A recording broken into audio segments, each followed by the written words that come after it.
That one. All right.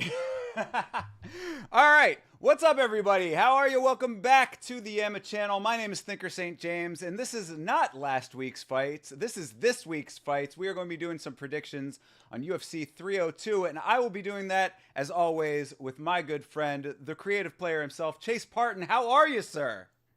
Again, another good Monday in the books. I'm ready to go. I Let's swear. go, man. On a scale of 1 to 10, how excited about 302? Dude, 302, man, it looks so good. I can't believe I'm actually here for it. I haven't been here for many, cause what? I think I started at 294 maybe. Oh, wow. So Okay. it ain't been that many. And some of them are maybe a little lackluster. I've been very grateful, to see the cards that we've had. But man, 302 is looking good. It's looking real, real good. Yeah, yeah. I mean, there's a lot on here that I think has a really good amount of potential. Obviously the main card we'll be talking about in a bit, but even going down to some of these earlier prelim fights, there's a decent amount to talk about throughout. So I guess let's jump right into it, man.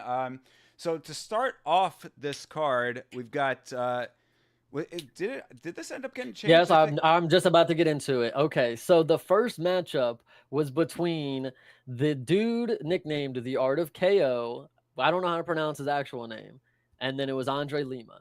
They've updated on Google now that I see to be Mitch Raposa, but if you go to the fight center, it is now not there. So I guess they just called it. I have no idea what was happening. Oh, so we don't know what's Andre going Lee, on. yeah, they had him. They were about to fight somebody else, and then Mitch Raposa apparently stepped up, but it was never like officially updated and on ESPN, and now it's just gone. So Word, yeah, I don't because I know. was gonna say the last that I had looked at it, which was just earlier, so I don't know if this was like literally just updated or if what's going on with the information flow here. It might have been from Yeah, before the it might have been like whatever cached or something from before. But yeah, I had it last with is this the Art of KO guy that you were yeah. talking about Yo, here? there you go. Yeah, Which is and actually kind of funny because he's only knocked out two people. I looked into that. okay, Uh, that's pretty funny. Yeah. So I don't know what happened there. I made the predictions video earlier and he was on there. Like they were still kind of Mitch Raposa and then, Arda KO. But I don't know. They just called it, I guess. Andre Lima.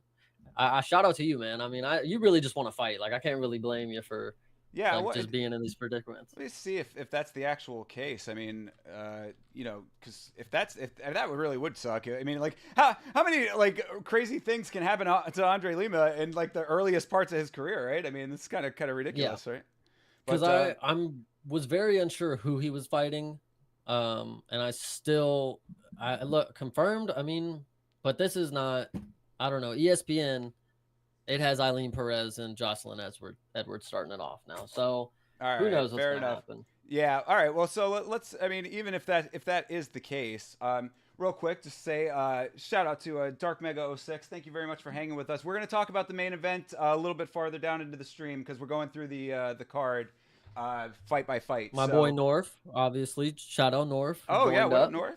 What up, everybody hanging out with us. Much appreciated, y'all. But yeah, we're going to be going over. We will definitely be talking about Islam versus Poirier coming up in a little bit. So rock with us for a little while. We will get to our opinions about that shortly. But so okay, so to start this off, then I mean, like, I guess whether or not it is in real life or in fantasy world, Andre Lima versus possibly Mitch Raposo. I mean, I still got to be rocking with Andre Lima on that one.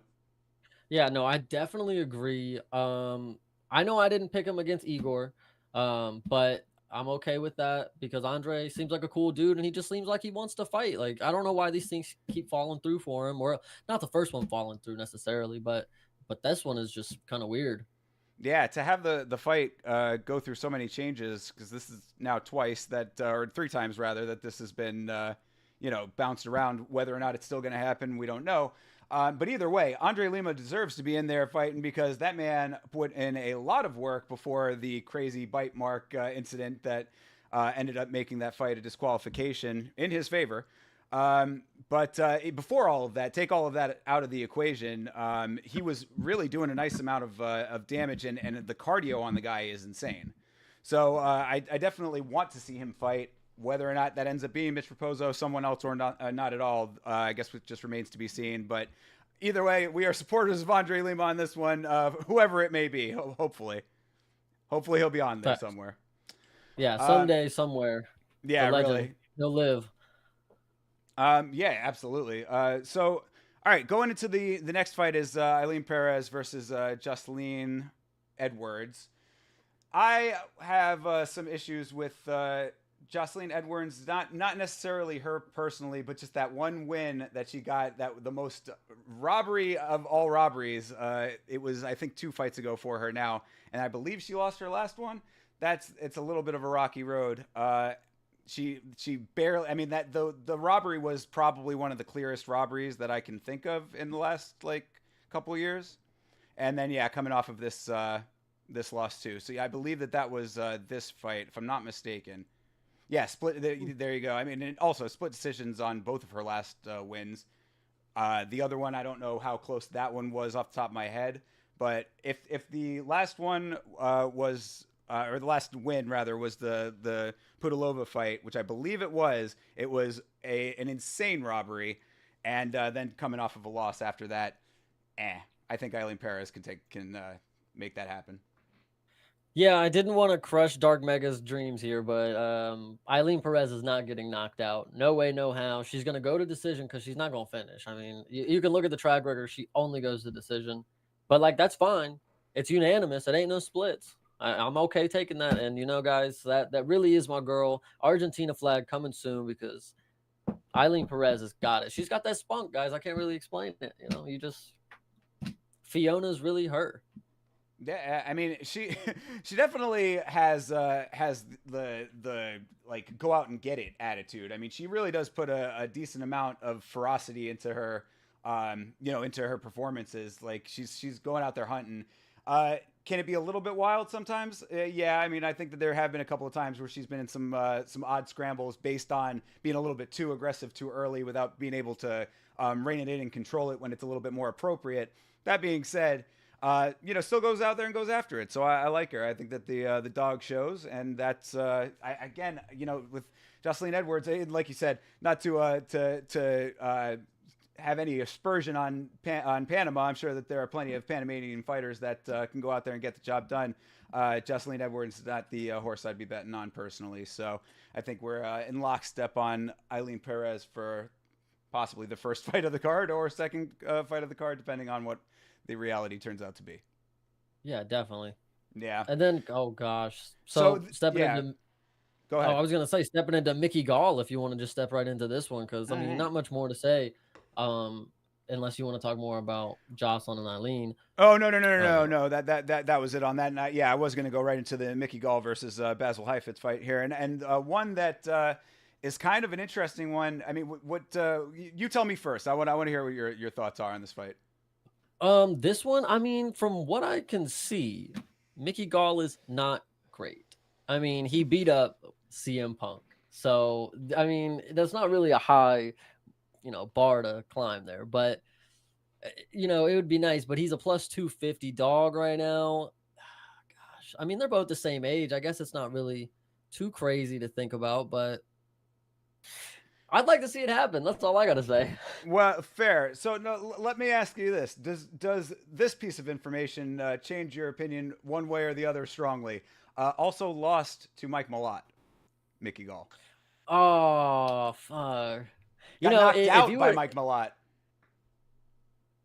why didn't y'all go? It's crazy because I do this all the time. I ask the Discord things all the time, things that I need to know. Give me the scoop. These are the things that I need to be knowing because I would not have said nothing about Mickey Gall if I would have known. First off, Mike Malott, Jesus, if Neil Magny puts you out the fight, like Jesus, you really must be just bad. Like golly, and he didn't even look bad, but he was bad for what happened to him. And so yeah, Mickey Gall, maybe never mind. Yeah, I mean, I'd like to see it. I think that the issue with Mickey Gall, Oh, Alex Morono too. this And is what Mike I was. Perry That's and I was Diego just. Sanchez I was just gonna and go Randy into it. Brown.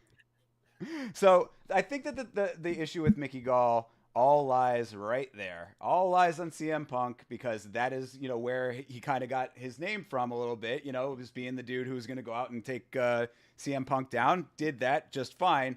then goes into a series of fights with a couple of legitimate killers and loses those fights. Has a couple wins in there as well, but I think that really after like all the dust has settled with Mickey Gall is these last two, and that's I think the very most telling because Morono is I think a like an underrated beast. I mean, like I like he's not always going to win every single fight. Higher level talent might be a little bit more shaky ground with him, but that dude is a dog for real and has been doing it for a lot of years. So a loss to him, not as telling perhaps, but still a first now of two, and the other loss being to Mike Malott being knocked out in the first round. It's shaky ground to Mickey, and I mean now if he does lose this fight, I already thought he was cut. That's kind of where like my head had been. I don't know if I maybe had said that on the watch along, and it just like got into my head like I'm conflating the two or whatever. But I already thought that he had been cut from the organization. This loss would be really detrimental to the career traction that he's possibly could have had off of the CM Punk stuff. That all being said, Basil Heifetz also coming off of a loss.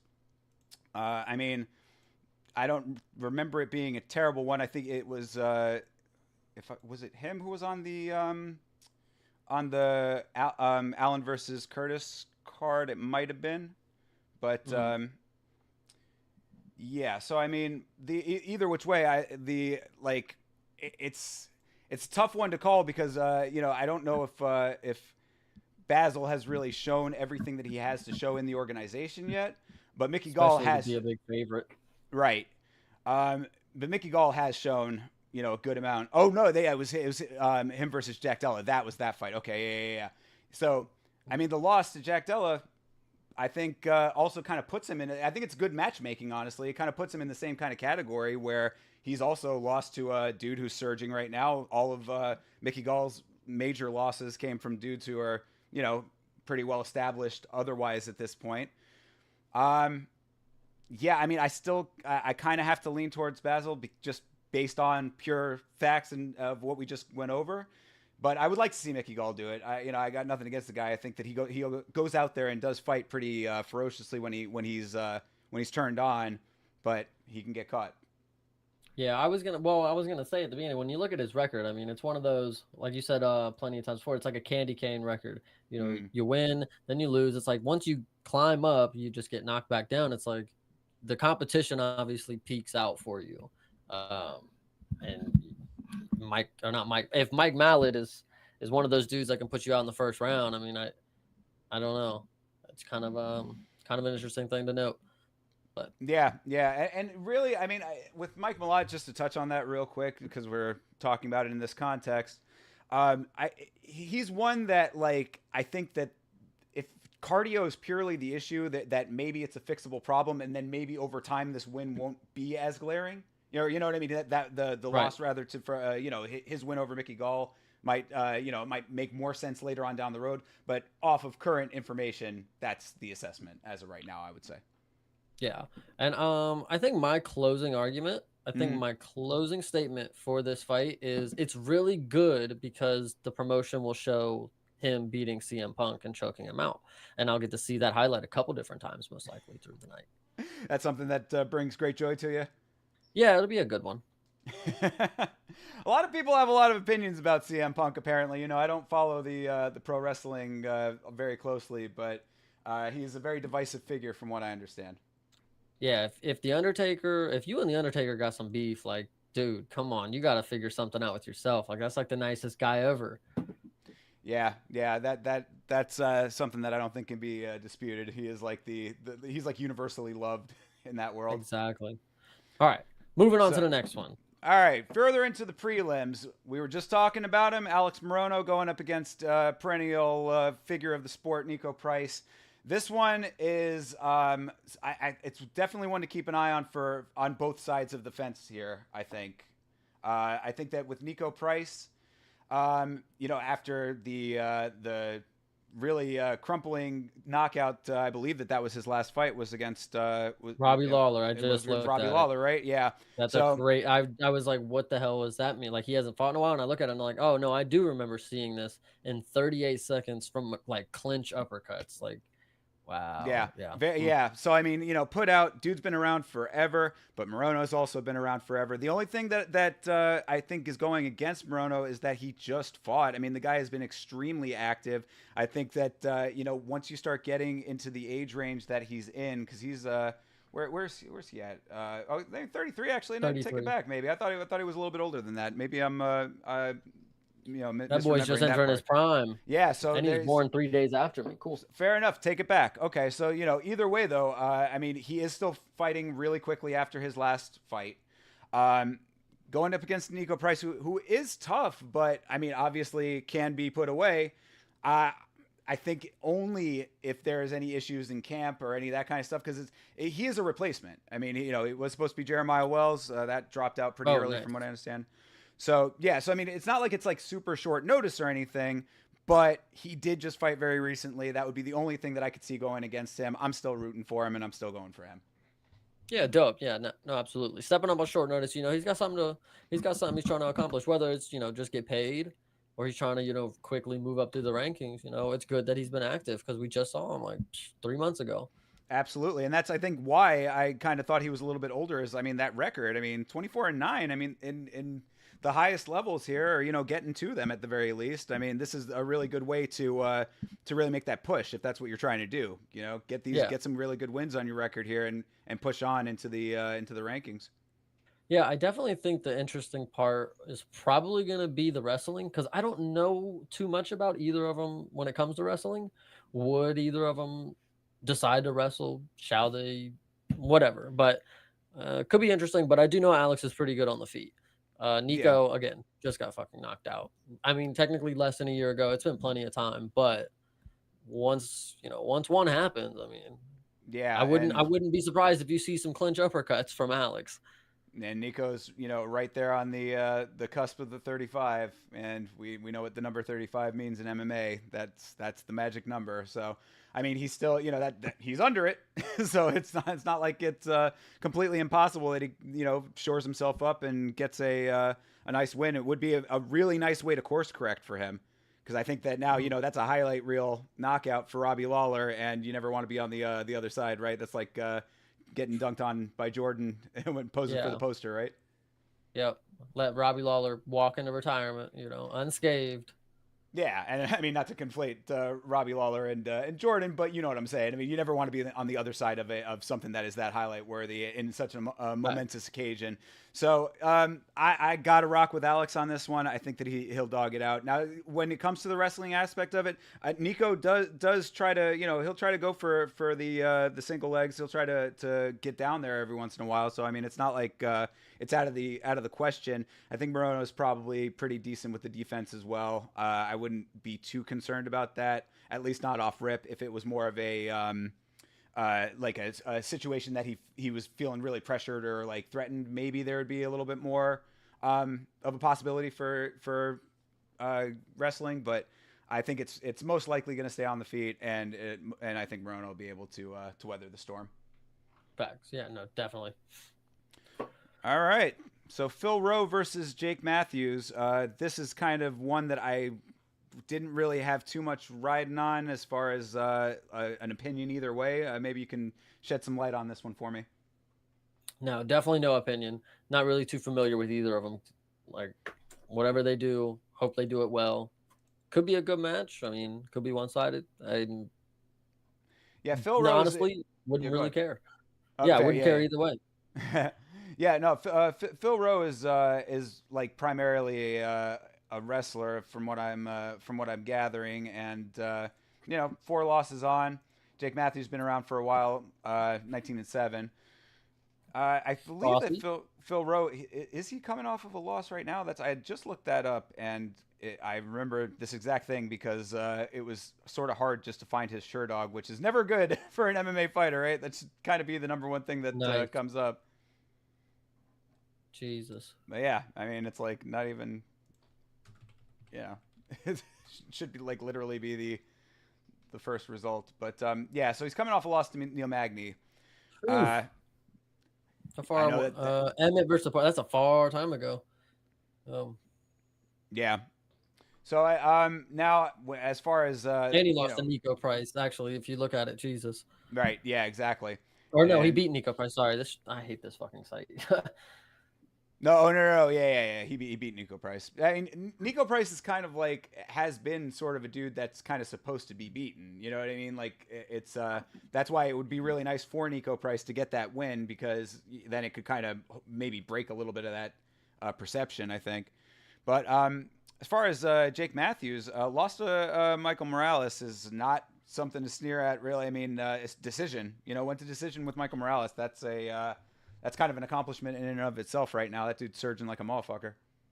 Yeah, I was gonna say Sean Brady doesn't look like a bad loss either, but that was a long time ago. Maybe Sean Brady wasn't what I think he is now. And then beat Diego Sanchez, but that was probably after Diego Sanchez was like a Yeah, corpse. that's 2020 by then. Yeah, that's on the And tail end. and a decision against him though is kind of nuts. So Yeah.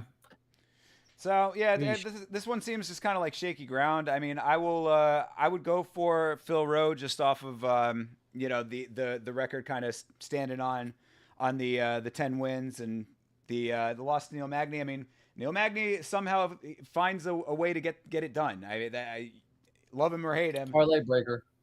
Yeah, for real. I mean, I guess that he's another. You can kind of put him similar to like Angela Hill, what we were talking about last week, right? I mean, Yeah. you know, one that like every time that you think it should just be the time that he's not going to fuck up your parlay, trust he is going to. Yep. So Yeah, yeah, I no mean, doubt.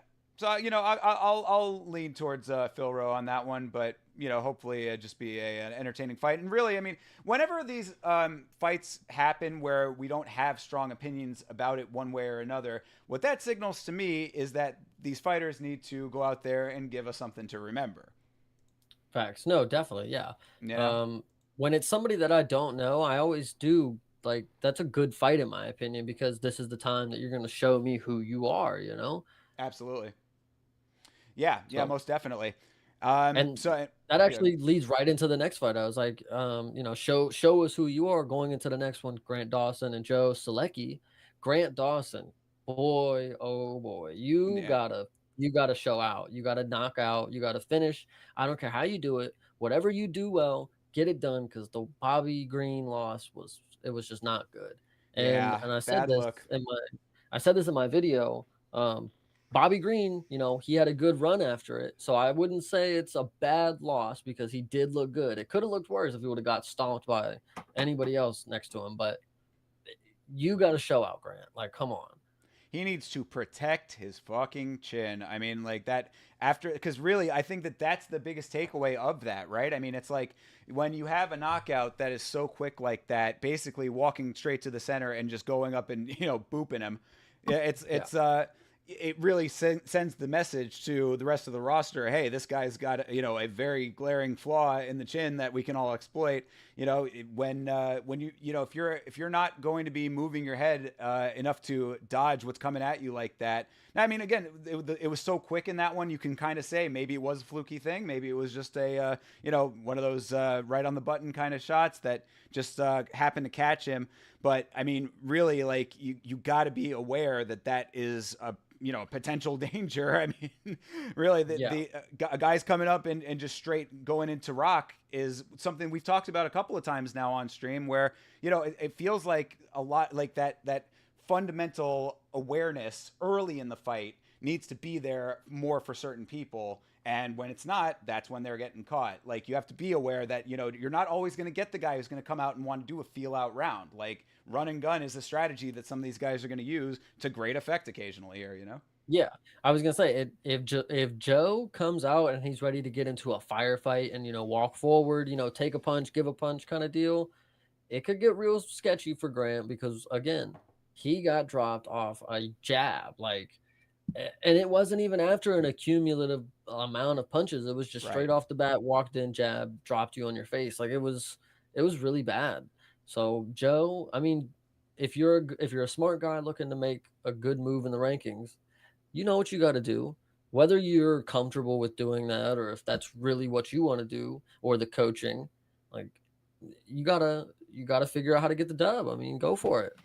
Yeah, I mean, really, I think that that's kind of where I'm landing on this is that the impetus for success lies mostly with Joe Selecki on this. I mean, like really, because you're still going up against a guy who has 20 wins under his belt. I mean, that's no knockout or not, that is an impressive amount of wins. For anybody really in the organization, 20 wins speaks volumes. That being said, you now know that there is a weakness to exploit. How you get to it is really going to be up to you. And I mean, I mean, I guess that's really the final question I would ask about it is, with all of what we just said being as it is, what's your pick? 20 wins is a lot. 2 losses is not a lot. I'm going to go ahead and take Grant. I think he'll redeem himself. He's got to show us why we believed in him in the first place, why we thought that he can move up the ranks, and why we gave him somebody that was, a battle tested veteran. He got the better of him. Lessons are learned, experiences gained. I think Grant can do it. I agree completely. And really, I think that with Grant, it would be another one we talk about these trajectories and how things can get sidetracked when something like that happens. It'd be a very nice way to get yourself right back on track because there's really no reason that it couldn't be that. And then you always in the future have the ability to then say, well, yeah, I got knocked out that one time. It was a fluky thing. I got caught slipping. It won't happen again. But look what I just did. What Yeah. have you done for me lately? Yeah, short-term memory losses, you got to have that to be a great fighter. Forget the last one, get on to the next one and be ready to prove yourself. Yeah. Things happen fast. You can jump the rankings very, very quickly. For sure. And really, I think that another element to it, I think he will get the win.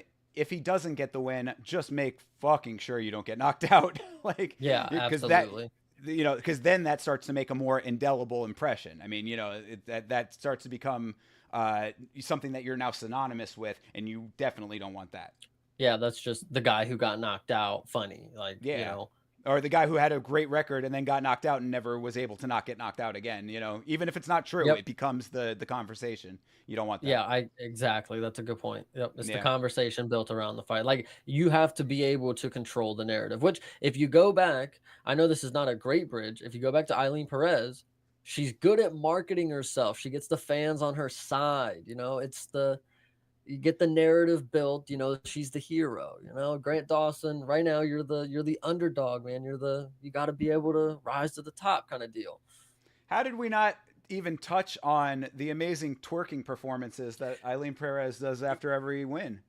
I was trying to keep it all business. But guys, you know exactly why she's gonna come out here and win is because she wants to come out here and twerk for us. I mean, you can't keep it all business with a thickie like that. I cannot not respect the grind. Like she is just really out here. She's a woman of the people. Can't argue. Very true. Any woman that is willing to do a handstand in the cage is a woman of the people in my book. There you go. All right, back to business, as you say. But yeah, bringing it back to Grant Dawson. Yeah, just the point you made about controlling the narrative is a very good one. I mean, really, MMA is as much about the wins and the performances as it is about the narrative. In a lot of cases, you want to go out there and not only are you making your mark with wins, you're making your mark in a way that keeps you in on an upward path, and that's what you need to get yourself back to, and it's completely possible. So yeah, absolutely. Right on. All right, so Cesar Almeida versus Roman Kopylov. I love this fight. This is one that I'm very much looking forward to.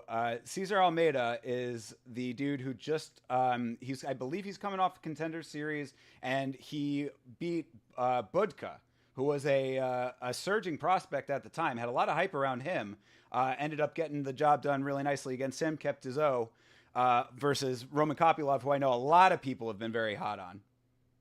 I have so much to say. So let me break down, first off, the Budka matchup. He is a dummy. Cesar Almeida, I was as close to, I'm not going to say fluke. I did in the video, but not going to say fluke because he did win. he did do what was necessary in the moment to get the dub, while the dude was just grabbing his leg and not doing anything with it, just letting him elbow and punch him in the So side yeah, of I the would say head. before you go on, refresh my memory as to what the whole situation Yeah, was there. it 'Cause was I remember the similar to fight, but Jericho and Almeida. So oh, he okay, went yeah. for like a single leg, or it was like up against the cage, and he's just dropping elbows, punching him in the side of the head. And it's like one of those things where you're like thinking, like, dang, his hands must be like really powerful if he's kind of just like tapping him and the dude's like falling over and staggering. But like, no, I just don't see that happening. I don't see Roman Kopylov trying to wrestle. Like he won. Roman Kopylov has got the one of the better kicks in the game. I know that's crazy to say, but like, man, this dude is so good. And Cesar Almeida, glory kickboxer, he went to decision and beat Alex.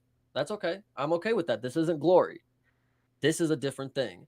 Roman Kopylov is gonna show him levels to the kick game. Believe me, it sounds crazy, but I promise you it's happening. So wait, you said he went to decision and beat Alex in Glory? Yeah, no, yeah, for sure. Okay, Yep. yeah. Then there. I mean, that's pretty. It is something. It is something, but he's No, you're. old. I know Alex is Yeah. old, but he's older than Alex. Cesar Almeida's 41 maybe now. All right. Is that so? He's Oh 36. what? Who am I thinking of? Anyway, don't cut that. Anyway, he's still pretty old. And I know this is maybe a weight that it doesn't matter too much, but I'm taking Kopylov either way. I could have Fair sworn he enough. was older though. I mean, That's well, you weird. know, and Maybe he lied again, one day. yeah, he was feeding false stats. Yeah, Fair for enough. sure. But either which way, I mean, Roman Kopylov has shown a lot of great promise. I mean, because he's coming off of a loss now, though. I mean, that right To wasn't that last one a loss? Anthony Hernandez. Yep. Yeah. So Submission. that will happen. So I mean, it's if Almeida wants to try to get low on him, I mean, level change him and see if he can replicate past data. I just You don't don't see see it it. from Caesar. Mm, He didn't look like he had much offensive wrestling, or look like he was, wanting to do some offensive wrestling. It kind of fair. looked like it kind of looked like he saw Alex have success, walking in here, standing, trading, knocking people out, and this is kind of, I think he's like, okay, I can make a name for myself here, kind of deal. And Gotcha. I don't think we're gonna see it twice. He's gonna get humbled by a dude who's willing to stand and trade with him, because Kopylov is going to get taken down and he might get subbed, but Cesar Almeida is not the guy to do that. He's a Fair. kickboxer, so Yeah. Yeah. And I was gonna say too that I mean, with Roman Kopylov's record now and what he's already been able to do in that record. I mean, he's been having been in the cage a lot. He's seen a lot of ring time now. So I mean, like, I think that the experience is definitely going to be there. I don't think that he's necessarily going to be as tripped up by anything unorthodox that might be coming at him.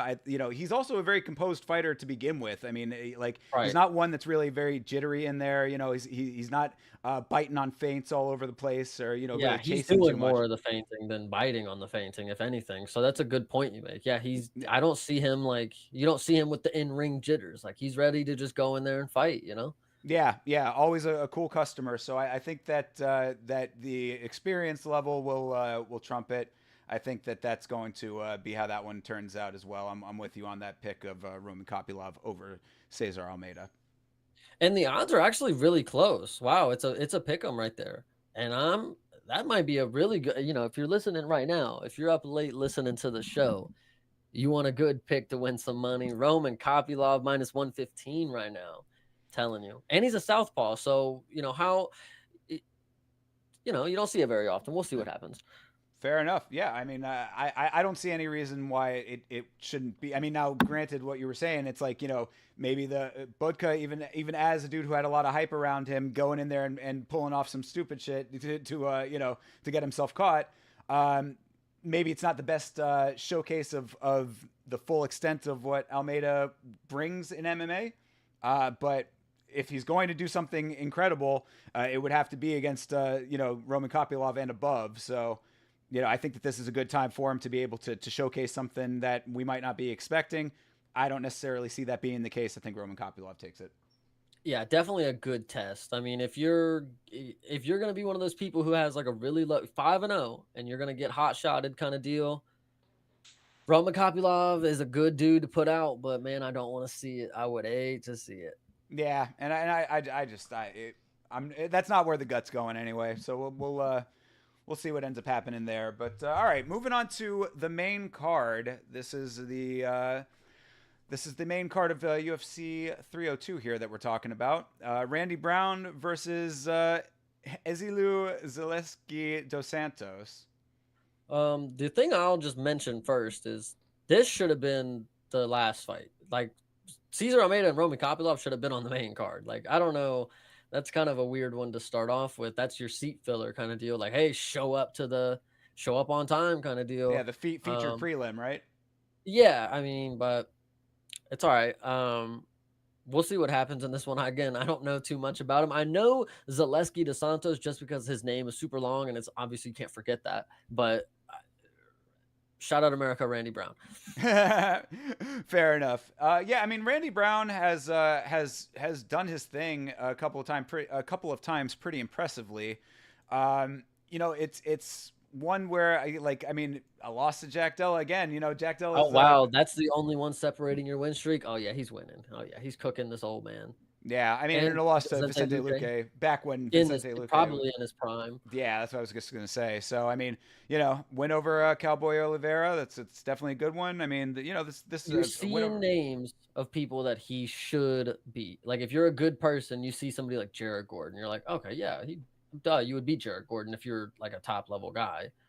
Maybe if it's not like a skate decision or whatever, like I'm pretty sure Patty had. Yeah, well, But yeah, yeah, so, but no, this looks good. Everything's adding up for me on this pick for Randy. yeah, for Um, sure. Now, I mean, with Dos Santos here, I mean, this win over Benoit. Where do you place that at this that's point, right? I mean, oh that's man, yeah, that's pretty solid. He did lose to Jiang. I don't know how to fucking say his name. Sorry. Lee the Leech. yeah, yeah. Li Jin Lang. Jesus, I can't speak either. Yeah, dude. Li Yeah, Jin Lang. yeah. Fuck it. That's losing him, but beat Benoit is pretty good. A draw, maybe was it a solid draw that they deserve? Can't really tell, or was it one of those where it was like, not really anything happening kind of Yeah, draw? versus Fakhretdinov. That's gosh, that one I don't recall off That's the a top of dude my who head of. would. I would have watched this actually. Almeida and Lewis. I'm trying to. Yeah, because I know that. Yeah, Um, I definitely watched that card. So I mean, I guess I'd have to go back and rewatch that one to if we see the don't actual remember, merits that's of it. probably the key telling on that one. Sure. There's no good reason to remember it probably. Yeah. Um, But yeah, so I mean, it's what are the odds real close on this one too? I mean, is this I mean minus 170 for Randy, so he's a pretty good favorite. yeah, Uh, I would be kind of leaning towards Randy. That was going to be my pick off the jump, just based on the records and also the fact that Dos Santos I think is a little bit older. Yeah, he's 37. So I mean, just based on the numbers on the page, that would be my gut would be telling me Randy Brown, but yeah, I don't think it's impossible. I mean, it's certainly could be a nice win for him. I mean, that would be another what we were saying about making a name for yourself here, getting a win over Randy Brown. It's a good way to do it. I can definitely see this being one of those fights that you look at the numbers and you're like, oh, this is a good parlay piece. Because I mean, Randy Brown, he has 4 inches on him, he has 5 inch reach on him. The only stat that he doesn't lead him in on ESPN is significant strikes landed per minute, and it's not even that big of a difference. So you would be like, oh wow, this dude, that's an easy lock right there, just to throw on a parlay because he's a favorite in everything, every aspect. He's on paper the better fighter, but that's when you fuck up. That's when this dude's coming out here to fuck. He's gonna sub him in like 30 seconds. Like it's gonna be something to see or something. I Yeah, I don't would know. say that's when the MMA gods laugh at you. Like, you know what I Yes, mean? you, Like, you thought you had an easy one where the stats told you the whole story. yeah, for Yeah. real. But I mean, I will. Yeah, I'll ride with Randy Brown on this one. Just off a gut on that more than anything else. I mean, I know that the wins and the losses are they both tell their own tales on that, and the losses are to higher level guys for both of them, really. So I mean, it's it's like I guess they're at least that's the answer to your why is this main card versus the featured prelim. But it's hopefully just be competitive fight. I mean that's what we would be looking for there, and I do think that Randy can get it done though. Facts. All right. Next. Jailton Almeida back again, huh? Truth. You know, the way that I talk about him, you would think I'm not a fan, and I'm not necessarily a fan, but I'm very critical of the people who are deserving of being very great in the sport. Like, you need to have some criticism to get better. Jailton Almeida is one of those people that can take some fucking notes, because dude, that last thing against Curtis Blades, you could be fighting Tom Aspinall. Like, you could be going to Facts. motherfucking, like, you could be fighting Tom Aspinall right now for the belt. Probably, like, it's not even probably, actually. It is a well-known fact that you were probably going to get that. And that would have been a really good fucking matchup. But Yeah. anyway, That he's was going to still, be my point too. Is yeah, him versus Tom Aspinall would be the as far as a wrestling buffet. I mean, that would be something worth watching for sure.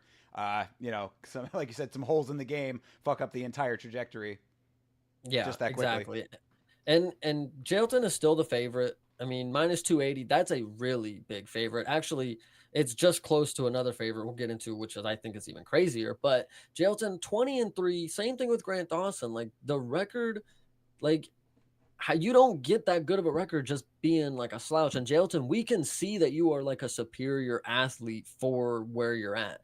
Maybe you should be in 205, maybe, but like, you're able to manhandle the dudes a division above where you should be. That should say something to you, dog. Like, get it together. Get a finish on this Alexander Romanov dude. Go out, sub him, finish it, do something cool. If you got, I'm looking at it right now, TKO'd by Alexander Volkov. Like, that's something that Jailton could just pull out of his fucking ass. Like, dude, just get it done. Yeah, Simple as that. real. I mean, I think that this is another one that it's like the story is really stacked against Jailton Almeida as far as like the pressure. I mean, it's if this would be a nice win for Romanov if he can do it, it'd be a nice way to get a little bit of momentum after these couple of losses before the Ivanov fight. But Jailton Almeida, he's starting to show the patterns that are being figured out very, very quickly now. I mean, the Curtis Blades fight is a culmination of patterns that were forming back in the Derek Lewis fight. I mean, we talk about controlling the narrative. The narrative needs to change. The narrative needs to be that this guy can strike somehow, like that. I'm not going to just be completely worried about takedown defense and not have anything to defend up, when it comes to the hands. It's just like you can't have that as your like one track. I mean, your one set of skills that you think are going to take you to the top, because it's not how this sport works. You can't be a one-trick pony. It gets figured out too quickly, and right now everybody is sensing that they have figured you out. So really, yeah. Another thing that I want to say is, like, I'm like 90% sure. I'm trying to figure out how I would figure this one out. I'm like 90% sure Jailton started like his MMA career training like Muay Thai or something, like something on the feet, like on the ground. Like, he can do striking, but he like just started doing wrestling like when he got closer to the pros or whatever. Like, it's kind of, I'm let's see. I mean, early career stuff. Let's. I want to say, man, I want to say. He's trained some boxing when he was little. Looks like. Okay. That's a way too young age for it to even matter, but Right. okay, Yeah. I was just interesting. say. I mean, I'm not Hmm. seeing anything immediately jumping out. Well, that may not be the case, but he still needs to, if that's not the case, he needs to showcase that he can do some sort of striking, that he's not just the wrestle fuck guy, because the Right. plan's figured out, dog. The curtain is open. Yeah, I mean, and that's really what it's coming down to now. I mean, you got exposed in a way that we were talking about it with Grant Dawson. I mean, the exposure, it just opens up a feeding frenzy for the rest of the division. I mean, everybody if everybody's watching that. I mean, like everybody sees what happened there, and what that signals to them is that, oh, if that was that easy for that guy, well, at least if I go in knowing that I have that in my back pocket, then whatever else I do can always be centered around that as my go-to trap to set up and spring. So I mean, Jalton Almeida can certainly get the job done here. It would be very nice for him to show that it is not all coming from the same place, because what you end up doing to yourself in that situation is you kind of self middle your career. Like you end up in a place where it's like, okay, I can get a win over this guy doing the same thing over and over again. Then the next guy comes and figures that out. Okay, now I'm back to the same position I just was in. Get another win, and you kind of start tic-tacking yourself. It goes around in circles, because the higher level guys who deserve to be higher up and get those wins, they go on to move up the division, and you stay stagnant because you're just doing the same thing over and over again. Yeah, absolutely. And just Jelton, like I said, just he has the ability to be so good. He has the build, the frame, the athleticism. It, I don't know. It's either him or the coaching. I don't know who messed up last time. That Yeah, that was I mean, just big that, mistakes. yeah, that was my biggest thing. I mean, I admit it fully. I early on had him pegged to be a possible champion, because I said a guy that can wrestle that well at heavyweight, that's somebody who has the potential to be unstoppable. So get the power in the hands. You and your striking coach need to become much better friends. You need to get a lot closer. So Yeah. get that figured out. I mean, because that is such a glaring hole. It's like I talked last stream about like fighters that I wish I could combine. You combine him with Robelis de Spain, you got something, a real formidable threat. But one without the other is one without the other. Yeah, and like another thing, Jailton, one comparison I was gonna make when you were talking about, have something in the back pocket. We forgot how good of a striker Usman was when he showed up against Hamzat and they both had to wrestle. Okay, the wrestling negated at somewhat, and then the striking is what was in the back pocket that Usman showed he has when the wrestling is out the window. And Hamzat was fading in that department. That's arguably why he was like leading towards the victory. So Jailton needs to striking, figure out a game plan, to keep them thinking that you can have it. If you're not even going to use it, then you need to start subbing these people. Okay, take a note from Tibera. He just went against Ty and he subbed him. You went against Derek Lewis and you fucked around for 25 minutes. Tibera probably would have subbed him potentially. Maybe Derek Lewis knocks him out because that dude's a bum, but if they're in the ground for 25 minutes, you would assume like you got to get something, Jailton. So if you're not going to strike and you're going to keep the wrestle game, you got to finish the wrestle game. You got to get it to the ground, choke them out, make them tap, whatever you got to do. You have that ability. That is literally your whole game. That's what you do. So start doing it better. I don't know how to tell you that. Like, I mean, you're hitting the nail directly on the head with all that. I mean, if you're going to have one trick, do the trick better than anyone else. I mean, but again, it's what you said. I mean, really, the well-roundedness, we see it time and time again. I feel like every time that we talk about heavyweights, the conversation always comes back to this. Where it's like these guys think that that whatever their one skill is going to be enough. We know that the conversation is ridiculously cloudy at the top of the division. So, if let's say that you could magically strip away all of the John Jones bullshit, you got John Jones at the top of your division. Yeah. You know what I mean? I think that should be the biggest signal to everyone that like, your one trick is, it might keep you around, but it's not going to be enough. Yeah. Get better. That's another thing. I think it's an ego thing too. Everybody thinks, they think they got the hardest punch. They can sub anybody. I got the best grappling. And while it is good to be confident, you do need that to get to the next level. You do have to have a sense of, you got to have reality in here too. Like, you may not have the best grappling when the time comes that you don't have the best grappling. Like, have the confidence. Okay, I have the best grappling until the better grappler shows up. Have that confidence that you're going to be able to get it done. And then when it's time that it ain't going to get done, you have something else to do, because you're going to fuck around and lose fights, plenty of them, just by doing dumb shit. Absolutely. It's having a game plan at all time and being able to think on your feet effectively as well.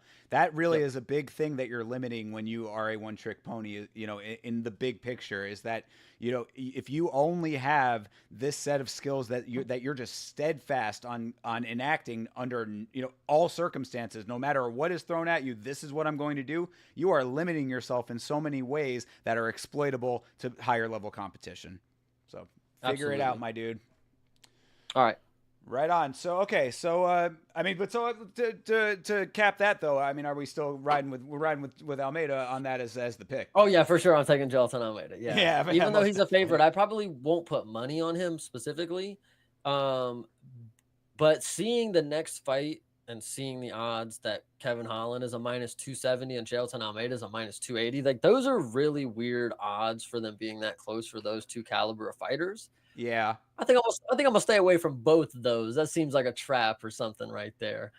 Word. Yeah, definitely. Especially with the next fight, we're talking about Kevin Holland versus Mikhail Olashechuk. I mean, that Wow, does good seem very. pronunciation, man. Yeah, yeah, that's one that got burned into the brain for some reason. But yeah, I mean, it seems strange to me that Kevin Holland would be such a high favorite. I mean, Olashechuk has been really kind of putting on some decent shows, if I'm not mistaken. I mean, that's why the name has stuck. Yeah, is Kevin Holland like okay, I mean the question really should be so the only time Michael was like overwhelmed and got really fucked up is Michelle and he just walked through him, body kick, subbed him out real quick. Yeah, Kevin Holland's not gonna do that. Kevin Holland is not gonna put any type of like forward pressure in his game. He's just gonna do Kevin Holland shit. And he lost to Kaio too. That's not a bad loss. right. Yeah, So it's hard to believe Kevin Holland is going to put on a performance that is going to put somebody out to be a favorite like that. Kevin Holland can do, he can win, but to be a heavy favorite like that, that's like great confidence that this dude's going to walk in here and get this job done. I don't know. So I'm on the fly here, doing my assessments based on this on record here. What I was saying earlier about Olashechuk showing out. I mean, the performances that I'm referring to are over some guys that you kind of are supposed to show out over, though. You know what I mean? Like Right. Chidi Njokuani, Cody Brundage, who just got friggin' manhandled by Bo Nickel, He Smiling did Sam. finish though. You do got to see that. He did finish in the first. So the people that he should beat, it's not like he just went to decision with him and okay, yeah, he beat the dudes he should. No, he finished them. The dudes that you don't even know, Shamil Gamzatov, finished them. That's good. That's fine. Yeah, that's a good point. Yeah, so I mean, it's one of those things where I mean, he definitely got overwhelmed. We were talking about that fundamental understanding of starting off strong and knowing that it could be coming your way. The Kyle Bahayo fight, like I don't remember how like how competitive that first round was. I mean, and he got choked out in the second. But either way, I mean these wins, like you said, they're finishes. I mean that's speaking volumes there. And the other side of the equation that you always have to keep in mind is what version of Kevin Holland is going to show up. Kevin Holland, it to me feels like he's a fan favorite. Everybody kind of like they like Kevin Holland as a dude. He's entertaining enough, but it's like he's unpredictable and in a way that I feel like he's almost a parlay killer. Yeah, no, absolutely. That's actually a really good point because it's not like in the bad way he's a parlay, where you're like, he's gonna ruin my parlay because he's gonna fucking win. Like, no, he's gonna fuck around and like and play around too much. Like with MVP, he could have he did lock in a little bit. Like he did like, okay, I need to maybe try to figure this out a little more. But he didn't lock in enough because it wasn't enough. And maybe it never was gonna be. But in this one, he really has to put a smile on the fan's face. He's really gotta just continue to be Kevin Holland. Don't change it. Don't do stupid stuff. But in other words, do the stupid stuff to an extent. Just get the win.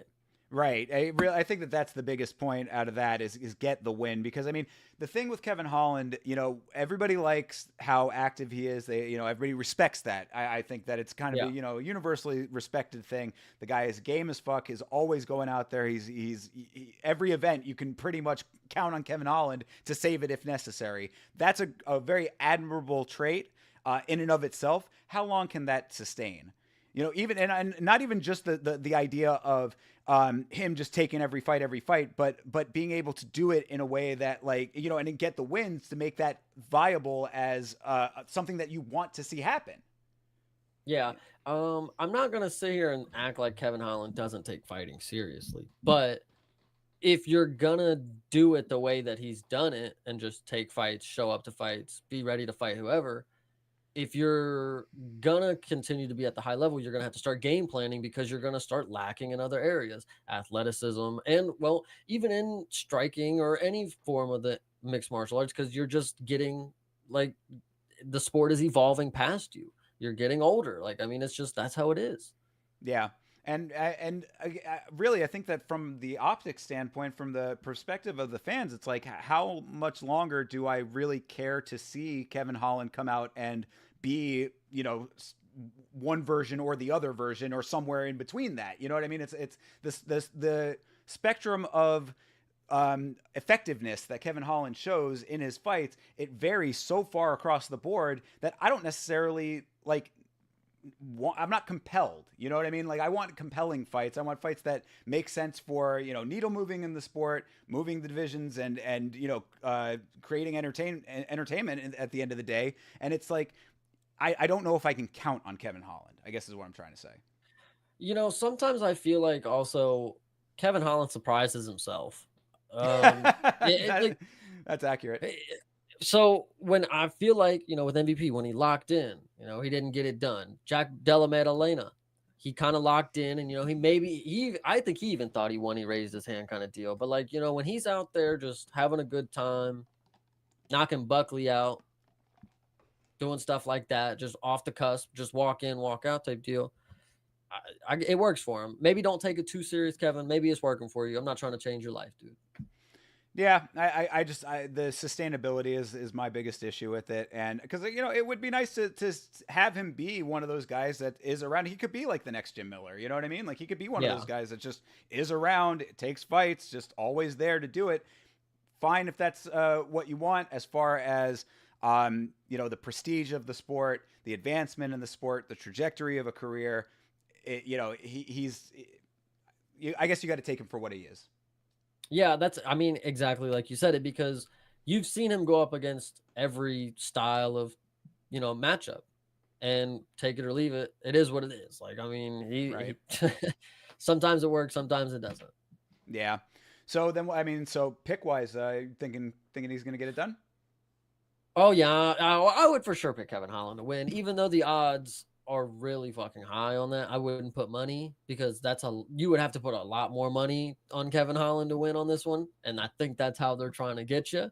Um, so yeah, I don't trust that one, but that is my pick for the win of the fight.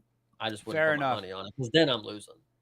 I'm gonna go dark horse on this one. I'm gonna go Mikhail Olashechek. I Oh, want to believe. And this is purely coming off of the after that last fight. Getting overwhelmed like he did. I don't think Kevin Holland's going to do that. So I think that this could be a nice more of an open canvas for him to showcase a little bit more of his skills and possibly get the job done. Am I confident in that pick? No, I'm not. I wouldn't say that would be one that I would consider a lock, but I will go dark horse on this one. I'll take the heavy underdog. well, one thing I'll lastly say to enhance my pick, Kevin Holland. I don't think he's been a decision a lot lately, and people forget that he can actually crack. So I'm hoping he gets a finish. I would love to see Kevin Holland come out here and get a finish, raise the roof, do something, get the crowd pumped. Be a good day. Absolutely. Yeah. I think that a really nice decisive win could assuage some of my concerns. Could Yeah. quell some of those the apprehension that I have about supporting him in the sense that it's like, show that you still have the not even that you still have that you are coming out to do the thing that you are capable of doing. Yeah. And one last thing, another one last thing. This is a matchup that should be beat. Like you should finish this if you're Kevin Holland. Like you should win this matchup like everybody else. Okay, Wonder Boy. That's a good name on the resume to lose to. Shemaev, that's a good name to lose to. Jack, that's starting to be a really good name to lose to. And of course, Kevin Holland is in that area where he's in two weight classes kind of deal, and he can kind of fight the top contender, whoever, on their way up. So yeah, he's gonna Wonder Boy's different, of course, but you would he's gonna get that type of competition. Losing is not really three losses to three really good people for Kevin Holland is maybe like one loss to a really good person, like on their way up kind of deal. Like he's not taking too much of a hit, but he can finish this one, and that's just like a filler in the resume. Like, oh yeah, definitely, he knocked out Michael Olajaychek, like whatever.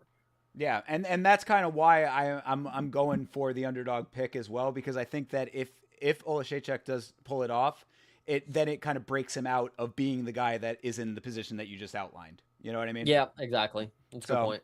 as I said, am I confident in it? No, I wouldn't consider it a lock by any stretch. But I do think that if Olashechek is going to stay somewhere in the conversation, this is a fight that you really need to get a win in order to to keep yourself there. So it's really, Absolutely. to me, seems more make or break than it might be for some other fighters on the card. No, yeah, absolutely. All right, moving on to co-main, Sean Strickland, the American Psycho versus Paulo Costa. A lot of opinions about I this one. Yeah, for sure. And what's crazy is I do believe this. I'm gonna say it right now live. I think the bias that Sean Strickland is getting, um, I think people are underestimating how good he is just because they don't like him. And I think he's gonna make what? Go ahead. Yeah, are you Oh questioning that no, one? yeah, no, no, no. Okay. Well, no, what I'm questioning is that you think people are underestimating Sean because they don't like Sean. Yeah, for Okay, sure. okay. I honestly I don't know if I had seen a lot of underestimating of Sean in the discussions that I've been in, so I'm curious about that part. I have heard that Paulo is going to walk out there and knock Sean out. He's gonna do whatever he wants with him. And the Really? fact is, I don't believe that at all. I really think Sean is elite at what he does, which is striking defense and striking. And he's the teep kicks. I've talked about that a lot. The kicks that he throws now are way more effective. You can tell he's training with Alex. I mean, that's a given, and he's looking really, really sharp, and he's still elevating his game. Like his last fight against Dricus, again, arguably he could be the champ right now. He could be going on his way to Perth to go fight Izzy. And Yeah. No. now Paulo's going to walk in here after a questionable performance against Rob Whitaker. We've talked about Rob Whitaker being a very high level competition. It is hard to get past those, but like Paulo only looked good in the first round. I would look at this differently if he was only good in like the second round or the third round, but his only good moments happened when he was full fresh of energy. That ain't gonna happen in this fight. Especially, are we about to double check? Is it a 5 rounder? Can we double check that just I am before I start? fairly certain it is a 5 rounder, but I can check that real quick. Because Sean has one of the most elite gas tanks.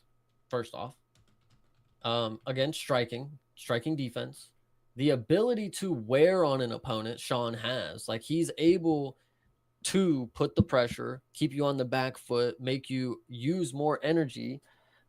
He's always active, outside, inside of camp, outside of camp. He's always, you know, sharpening his iron, whatever you want to say. No Diddy, but he he's just a really good fighter, and it's a hard matchup to just walk in and think that you're gonna do what you want to him. And maybe Paulo doesn't think that, but when has Paulo ever not thought that? Like he does it. Like there's no. He maybe looked a little more calculated against Rob, but I genuinely, outside of the first round, Sean Strickland is probably gonna dog walk him. He's gonna jab him up, bust up the nose, mouth's gonna be open. He's gonna be heavy breathing. The kicks are gonna weigh into the body. Paulo already looked so gassed against Luke Rockhold. Luke Rockhold was ancient at that time, putting on maybe a good performance in the third round and making Paulo look like again the gas tank is not there. And here we are years later, still not there, in my opinion. Sean is going to get it done and maybe even a finish. Now that I'm thinking more about it, like, I just don't see Paulo like exhaling his way to the fucking finish line. Like, it's going to be hard. Yeah, no. Honestly, I really, I'm agreeing a lot with you today, and I have to agree again. That was why it was so odd to me. Just a real quick, it is confirmed to be a 5 round fight for anybody who's just listening. Yeah, no, all of what you said is pretty much. That's why I was kind of surprised that the discourse has been saying that they're not riding with Sean. I mean, that's a very strange thing to me based on Paulo Costa's previous performances. And I mean, if you go back, I have never been too high on Paulo Costa because really, I don't think that his resume is all of that impressive if you take it in context. Like the fights that he's had where he's like had nice decisive wins have not been against guys that have been in their prime for the most part. I mean, like, going back, like he's has a lot of holes in his game that consistently get exploited. I mean, the all the way back to the Izzy fight. I mean, really, it's getting worn down. Like what you were saying with the gas tank. I mean, like, being gassed against past his prime Luke Rockhold is telling. I mean, that's a telling thing. So I mean, like with Sean Strickland, I especially like you said in a 5 round fight. I mean, the only thing Paulo Costa can do, really, in my opinion, is go out there and try to outmuscle him early. It just seems to be the only strategy that would make sense because the gas is going to wane. And at that point, I mean, Sean Strickland, if he doesn't knock you out, which I mean, we know that Sean spotty with the knockouts, but the overwhelming outpointing will be there if anything. I mean, I don't see Sean Strickland not going out there and being able to effectively pull off the style that he has. I think that Paulo Costa is a prime candidate for Sean to do exactly what he does best. Yeah, and so when you look back at the Abus fight with Sean Strickland, gassed him out, finished him up against the cage. Paulo probably won't gas out as quick because he is kind of a warrior. He does push himself beyond, maybe where other people would stop. But Sean's got the pressure, man. It's gonna be really, really hard. I made another point, and it's not really to any point, but I do think it will be interesting to see if I'm right on this. Sean Strickland's gonna have a really high significant strike total, but he is gonna still have his jab heavy, style, which doesn't necessarily lead to a significant strike. I think he's just gonna really pour it on him way more than we expect. Like we're gonna see total strikes. He might throw 250 to 300, and I think he's gonna land a lot of significant strikes. I don't know, man. It's gonna be interesting. A lot of leg Yeah, kicks too.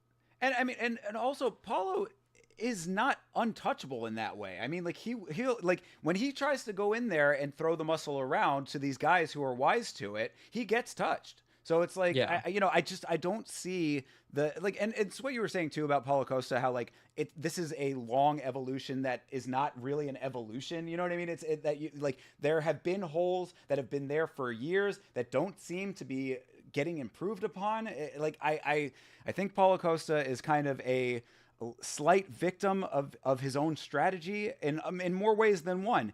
Not only in the cage, but also by being the meme guy, the dude who is a fan favorite off of his personality. That's all well and good. When it comes down to leather, bro, that's a whole different story. And It worked for him. Right. Well, and then Yeah. you got to give him the credit for that, for sure. Absolutely, absolutely. And I don't take any of that away from him because the dude was, I mean, back like I'm doing a lot of research for a project right now. I've been watching a lot of the Tough Brazil 3, which was the season he was on. He did not win that season. So I mean, he's been Yeah.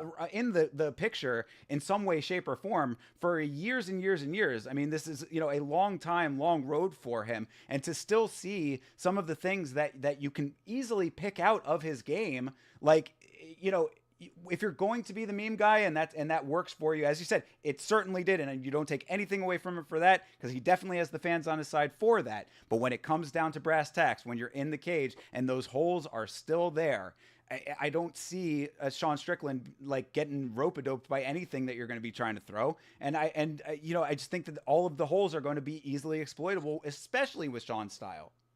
Yeah, and to your point, when it worked for Paulo when it did.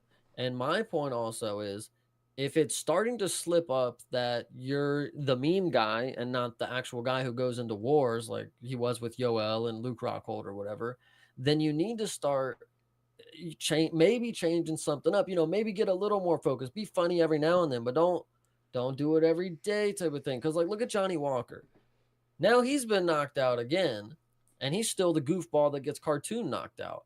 Like, and you add goofy off the outside of the knockouts. It's like you only bring this upon yourself. Like you were already goofy, now you're just goofier because you're just a goofy guy knocked out. Like Paulo, you can't be the meme guy and the losing meme guy. Nobody's gonna Right. care.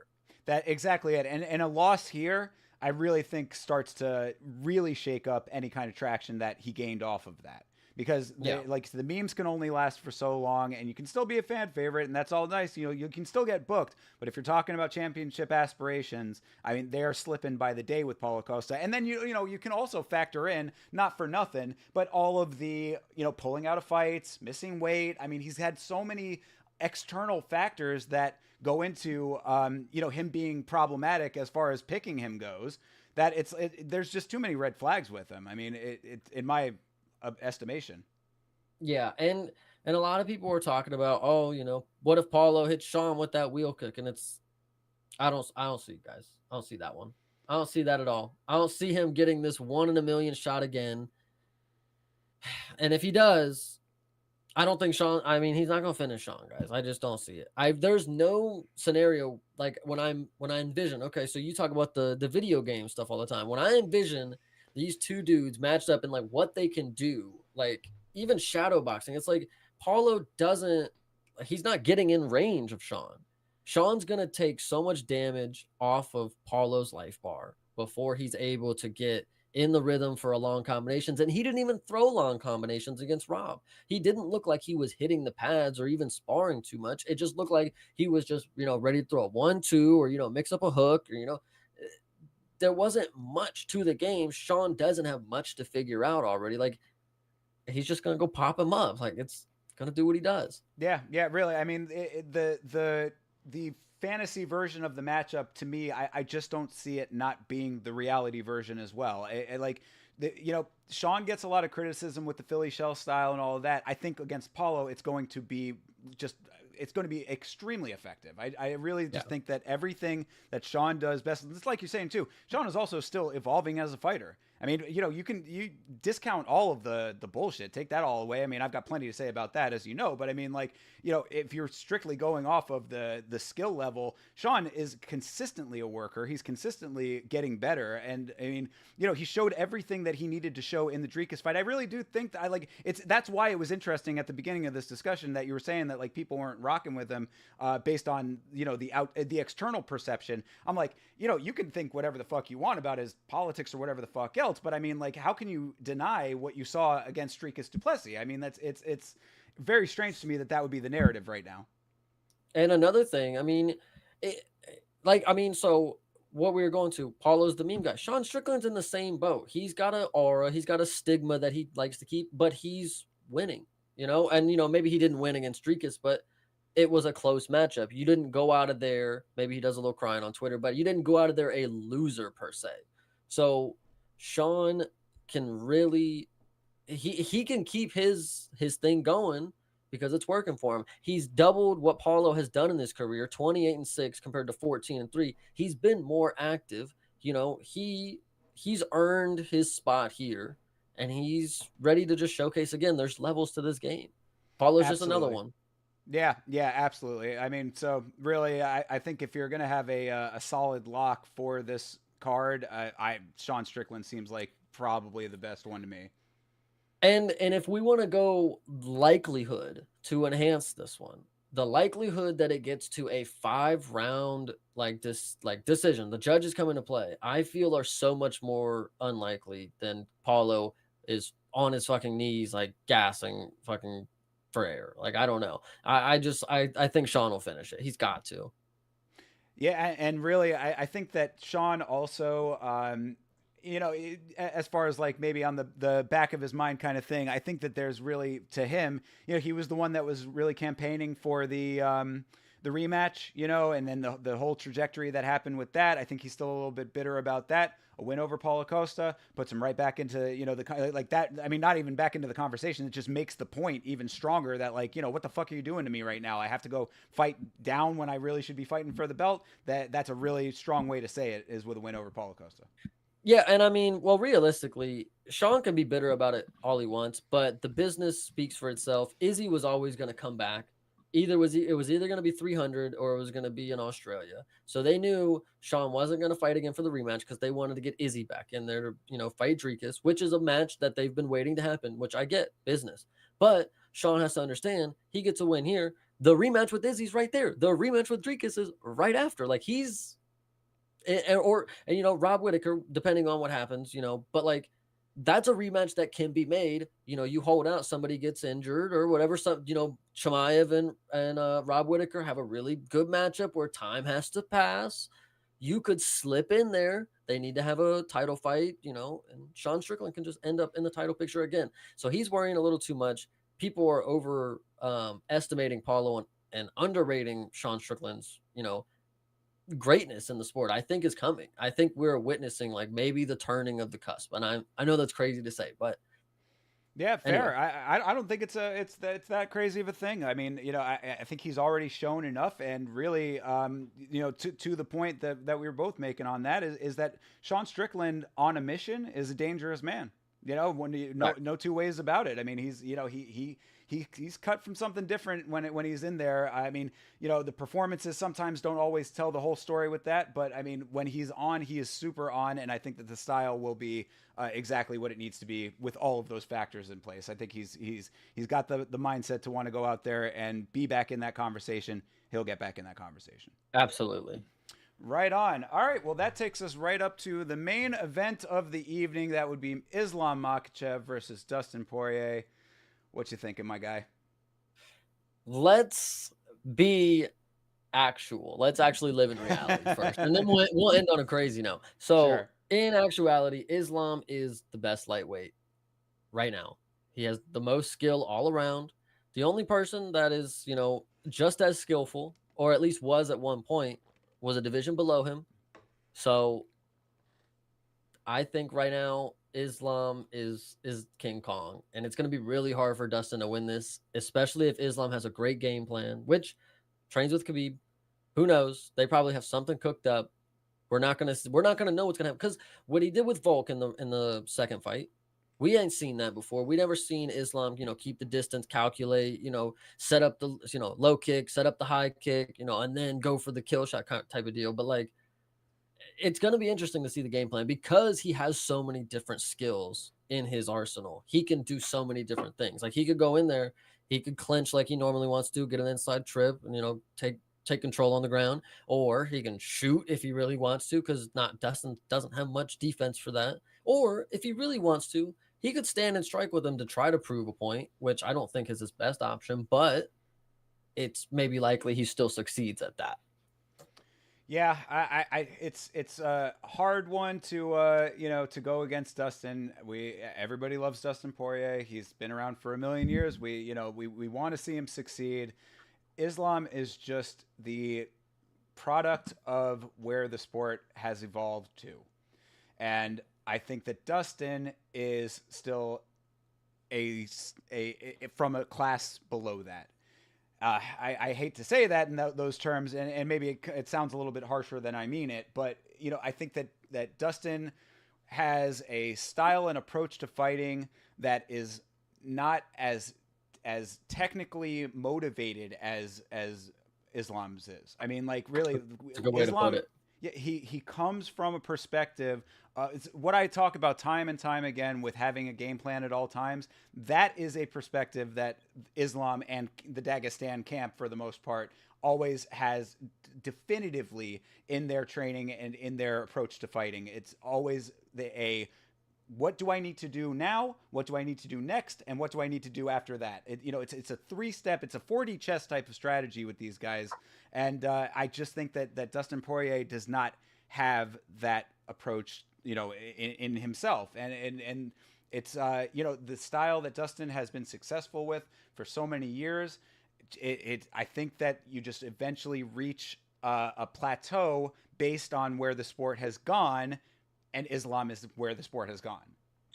I think a very telling sign. Well, there's two things. One, Dustin has nothing to lose. So what I will say is he needs to do, and I'm sure we'll see this all over. He's going to be out living his life. He's going to be out having a good time this pay-per-view week. Spending time doing whatever he's got to do just to feel relaxed and just keep himself looking at the grand scheme. After this fight, you could lose, you could retire, and then boom, you're off in the sunset. You got your family. As long as you don't get knocked out or something, I mean, it shouldn't be that bad. You get subbed. That's happened before. You'll tap very quick. Like, not a big deal. Like, he got me. There we go. We'll call it. But I, no reason to stress, Dustin. Just go in there. You know what your game is. You're there to punch people, and if they shoot for a takedown, you figure it out from there. So, well, I think that that's kind of one of the things that I'm looking forward to seeing if it happens. Is Dustin going to try to adapt his style in some way to Islam? I mean, he has fought Khabib. He knows exactly what's coming from that angle. You're talking about the submission. That's how Khabib got him. I mean, yeah. so is there some evolution that he can have within himself a little bit in quick time, since going out and pretty much having a quintessential Dustin Poirier performance against Benoit Saint Denis? It was great. It was a nice come from behind. In a lot of people's opinion, I would say that I'd class myself in that camp as well. I think that he was getting rocked decently early, nothing super overwhelming, but enough pressure that it was competitive, and then coming from through all of that to get the win. I mean, all of that is well and good and got him the win in that. It did not necessarily scream to me like the Dustin 2.0. You know what I mean? Yeah. So it's like, is there going to be some type of adjustment that he's going to make in order to try to best what would appear to me to be somewhat of an insurmountable task in beating Islam Makhachev? Um, I think it really goes back to my original point, but like all the pressure is on Islam.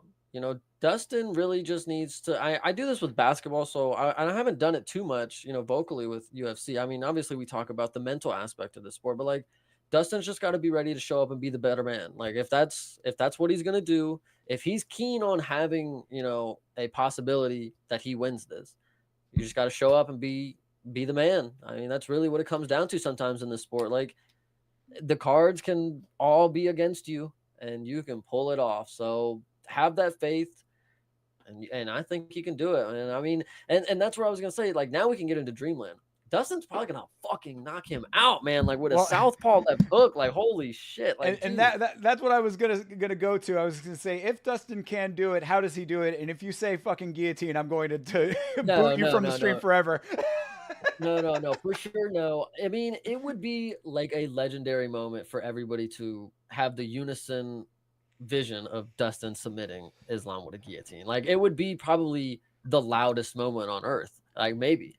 But Yeah, I think that would be kind of even more of a shocking thing to happen than the BMF win for Max. yeah, no, exactly. And then so you have that, and it's yeah, it's just I don't know, man. It's just a really fucking crazy. Well, oh, and then Connor, when Connor said, I never really paid too much attention about it, but he was like, when Connor said, he has been knocked out by a southpaw, and I was like, Connor does speak some truth sometime, and he does know the fight game. But when you watch that knockout, the dude that dropped Islam with a left hook, like a left overhand kind of deal, it was a way wilder punch than Dustin would ever throw.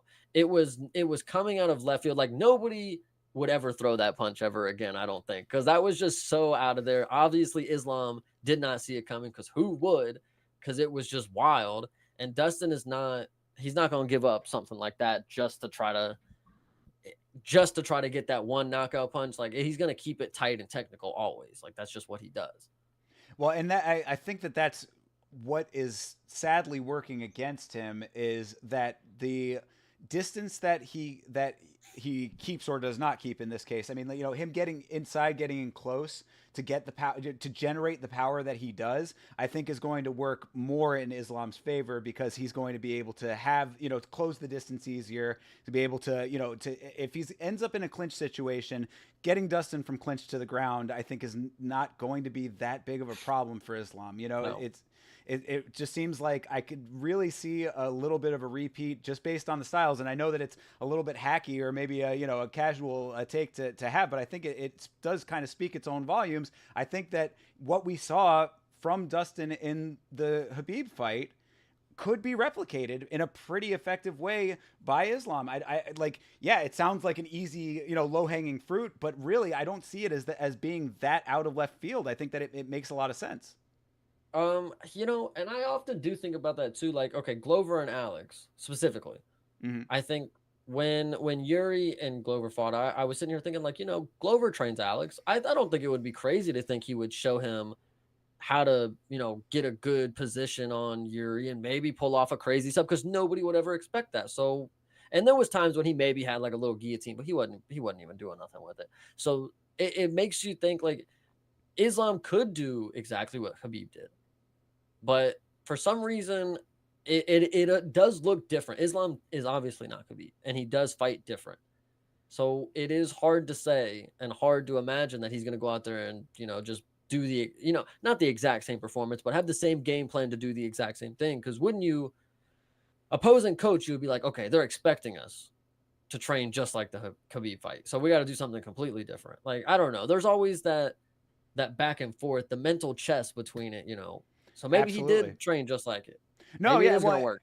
and that's kind of what I was getting at when I was saying, is there going to be some difference in the strategy and the approach from Dustin, because I think that having that, that experience now, he's been through the motions with, what the perceived plan would be, but then how do you adjust with his skill set in order to compensate for that in a way? Because really, I think that the biggest issue is the power generation. We know Dustin has power in his hands. There's no disputing that. It's how he's able to effectively utilize it without leaving himself open for all of the things that Islam can do, because he's another Swiss Army knife kind of guy. I mean, he will stand there and strike with you if he needs to, but I don't think that he's not necessarily looking to get into these huge firefights that are going to allow for multiple power shots to be coming from Dustin. And then, from there, it's really all bets are off depending on where it goes after that. So. Yeah, no, definitely. So it is going to be super interesting to see. I can't wait for the fight because, I mean, I talk about this all the time, guys. The week going into the fight, that's like us. That's a week long celebration for us. We get to just experience the fighters, understand, where their mind is, what they're going through, who's motivated, who's not, and then when the fights come, that just caps off such a good week for us. Like, we just end it with the people that we want to see most fighting each other. Like, it really is just a special fucking moment. I swear.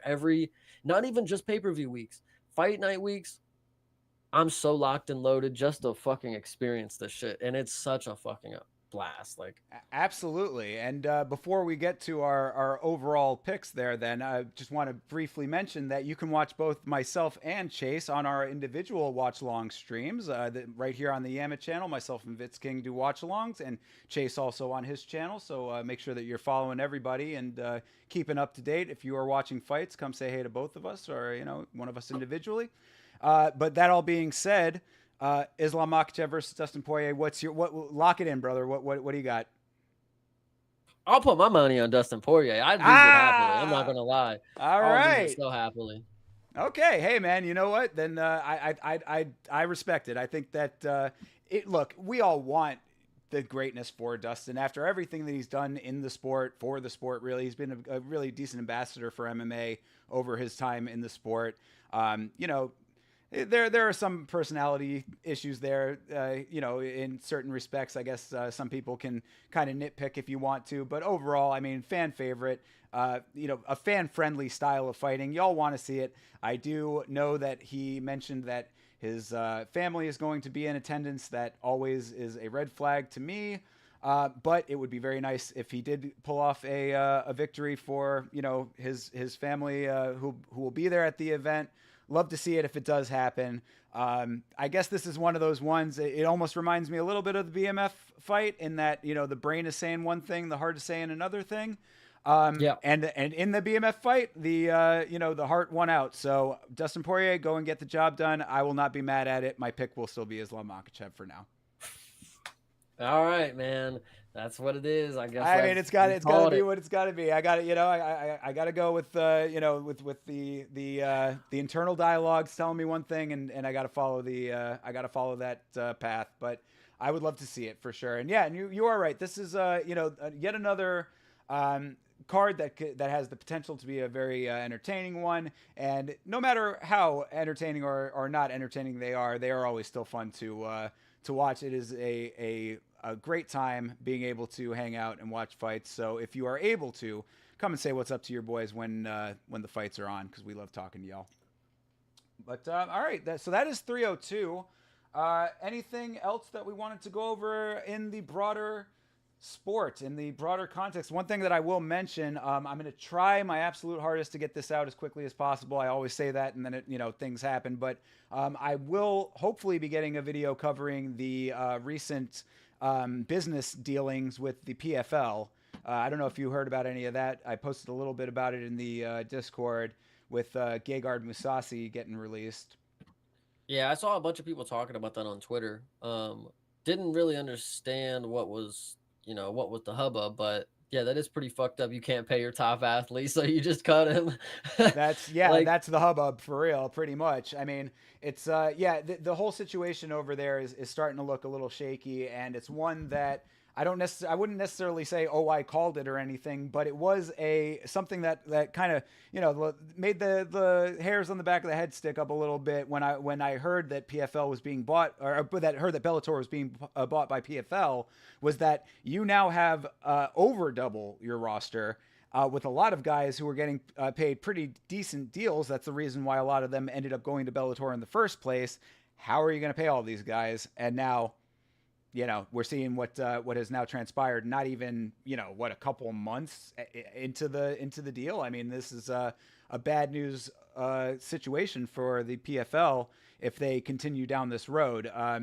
So yeah, for anybody who's not aware, basically the broad overview, and I'll go into more detail in the video if I can get it out, is that PFL was putting their high-level talent on ice, essentially, not booking them for fights, because they were unable to pay their fighters at that higher level. The people who had more lucrative contracts were not able to have those terms fulfilled. So essentially, the PFL is being accused, so this is all allegations, but they're being accused of breach of contract, which is what Gegard Mousasi, who was one of the biggest stars of the Bellator brand, was accusing them of. And because of those accusations from Gegard Mousasi, PFL, parent company now to Bellator, has canceled his contract outright, which would seem highly illegal. So yeah, I would say, one, this is not something you could get a loan on and fix. You fucked up if you don't have money to pay your fucking fighters. Like, you're gonna have to call most likely you own the company, you're a bigwig, call a favor for somebody, bro. Like, figure something out, because getting rid of the top guy, one, in a fucking dishonorable way that you're probably going to get sued for, and he's going to make his contract back. I mean, if that's the case, he's going to make his contract back and more. And it sucks because he's probably a dude who really does want to fight, and the money is like maybe second to him.